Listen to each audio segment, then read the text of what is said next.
kam rekomanduar 3 libra, ta nisim pa humbur kohë me librin e parë, Epoka e Inteligjencës Artificiale, i shkruar nga 3 mendje brillante të kohës tonë, nga Henry Kissinger, ish sekretari amerikan i shtetit, Eric Schmidt i Google-it dhe Daniel Hattenlocher.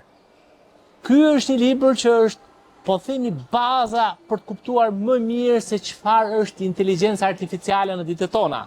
Libri i dytë është libri Vala që po vjen, i Mustafa Sulejman, themeluesi, drejtuesi i DeepMind-it, i cili në këtë libër na tregon se cilat janë rreziqet e inteligjencës artificiale, por njëherësh se cilat janë përfitimet e saj.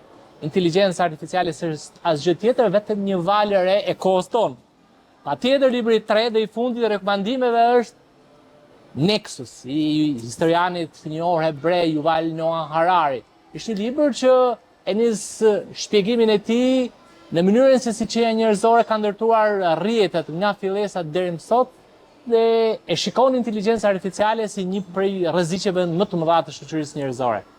Me këto 3 libra miq, të sotmen dhe të ardhmen do ta shikoni më qetë, më qartë dhe ta kuptoni më mirë edhe inteligjencën artificiale. Këto 3 libra i gjeni tek Libraria Leximtari në Tirana Ring Center, por mund t'i porosisni online edhe tek leximtari.al. Njëherë është edhe në rrjetet sociale. Miq, me libra dhe me leximtarin rriteni për ditë.